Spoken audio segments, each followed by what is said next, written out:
வணக்கம் ட்ரேடர்ஸ். ஃபைனலாக நம்ம இன்றைக்கி எதிர்பார்த்த அந்த பிரேக் அவுட் வந்து இன்றைக்கி நடந்துருச்சு. ஸோ நம்ம வந்து இது வந்து கீப் ஆன் வந்து லாஸ்ட்டு 3 டேஸாக சொல்லிகிட்ருக்கோம். ரெகுலராக வீடியோ பார்க்குறவங்களுக்கு தெரியும்.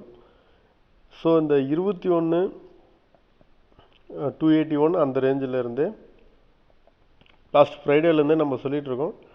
ஸோ இந்த ரேஞ்சு வந்து பிரேக் அவுட் ஆகும்போது அடுத்து வந்து ஃபர்தராக வந்து ஒரு நியூ ஐயை வந்து தொடர்றதுக்கான வாய்ப்பு இருக்குது. ஸோ அன்டில் இதை பிரேக் ஆகாத வரைக்கும் ஒரு கன்சாலிடேஷனாக தான் இருக்கும் அப்படின்றத சொல்லியிருந்தோம். பட் ஆக்சுவலி ஓப்பனாக சொல்லணும்னா இந்த ஒரு 3 டேஸ்க்குள்ளே, ஏன்னா எஃப்ஐ பார்ட்டிசிபேஷன் வந்து கம்மியாக இருக்கும், அப்படிலாம் இருக்கும்போதே இதுக்குள்ளே இது பிரேக் அவுட் நடக்குமா அப்படின்றது ஒரு எண்ணம் இருந்துச்சு. ஸோ இதுக்குள்ளே எப்படி கன்சாலிடேஷன் நடந்துகிட்ருக்கும் அப்படின்னு.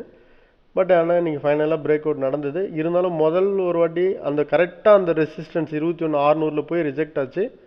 அதுக்கப்புறம் பார்த்தீங்கன்னா 3 o'clock வந்து அதை பிரேக் பண்ணி 21,683 வரைக்கும் இது போயிருச்சு இன்ட்ராடேயில். ஸோ இதான் வந்து ஓவரால் வியூ. ஸோ இப்போ நாளைக்கு மந்த்லி எக்ஸ்பைரி, இப்போ நம்ம இது வரைக்கும் என்ன சொன்னோம்னா, நம்ம தொடர்ந்து 3 நாளாக இது பிரேக் ஆகாத வரைக்கும் கன்சாலிடேஷன் தான். இன்ட்ராடேயில் மூவ் இருக்காது, ஜஸ்ட்டு ஒரு லெவல் டு லெவலு அந்த மாதிரி சின்ன ரேஞ்சாக தான் எதிர்பார்க்க முடியும் அப்படின்றலாம் சொல்லிட்டு இருந்தோம். பட் அந்த மாதிரி தான் இருந்தது.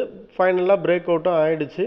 ஸோ நாளைக்கு மந்த்லி எக்ஸ்பைரின்றதுனால இன்றைக்கே அந்த இன்றைக்கே அந்த பிரேக் அவுட் நடந்திருக்கிறதுனால, இந்த பிரேக் அவுட் நடந்துச்சுன்னா ஃபர்தராக பார்த்தீங்கன்னா அடுத்த நாள் உங்களுக்கு தெரியும், வழக்கமாக வந்து ஒரு 50 பாயிண்ட் 60 பாயிண்ட்டு குளோபல் மார்க்கெட் எல்லாமே ஒத்து வந்துச்சுன்னா ஒரு பாசிட்டிவாக ஒரு கேப் அப் ஆகிறதுக்கு வாய்ப்பு இருக்குது.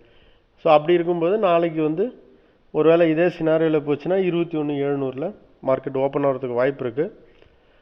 நாளைக்கு மந்த்லி எக்ஸ்பைரின்றதுனால இன்ட்ராடேயில் ஒருவேளை ஃபர்தராக வந்து வாலட்டிலிட்டி அதிகமாக இருக்கிறதுக்கு வாய்ப்பு இருக்குது. ஸோ வழக்கமாக சொல்கிற மாதிரி பிகினர்ஸ்லாம் வந்து பொதுவாக இந்த மாதிரி மந்த்லி எக்ஸ்பைரி அவாய்ட் பண்ணிக்கிறது நல்லது. சப்போர்ட் படி பார்த்தீங்கன்னா 21,600 ஸ்ட்ராங் சப்போர்ட் இருக்குது.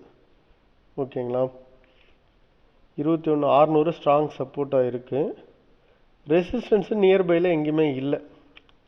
ரெசிஸ்டன்ஸ் பார்த்தீங்கன்னா நல்ல வால்யூம் அப்படின்னு பார்த்தீங்கன்னா 22,000 தான் இருக்குது. அதுக்காக நாளைக்கு 22,000 வரைக்கும் போகும்னு நான் சொல்ல வரல. ஸோ அதுக்கான ரீசன் என்னென்னா,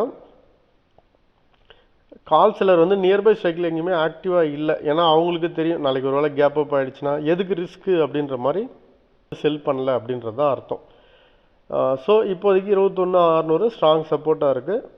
பாசிபிலிட்டிஸ் நாளைக்கு கேப் அப் ஆகிறதுக்கான வாய்ப்பு இருக்குது. ஆனால் அதுக்கப்புறம் வந்து இன்ட்ராடே வாலட்டிலிட்டி நடக்கலாம், இல்லை என்ன மூவ் இருக்குன்றதை நாளைக்கு இன்ட்ராடேயில் பார்த்துக்கலாம். ஸோ இன்ட்ராடேவை பொறுத்த வரைக்கும் உங்களுக்கு தெரிஞ்சிருக்கும், காலையில் கேப் அப் ஆனதுலேருந்து ஒரு லிட்டில் பிட் ஆசிலேஷன்லாம் அப்படி அப்படியே மூவ் ஆகிட்டே இருந்துச்சு. பட் இந்த மூவ் தான் வந்து பெரிய ஒரு கேம் சேஞ்சர் அப்படின்னு யாரும் எதிர்பார்க்காம 3 o'clock வந்து மோஸ்ட்லி இந்த ஏரியாவில் எல்லாமே டயர்டாகி விட்டு போயிருப்பாங்க.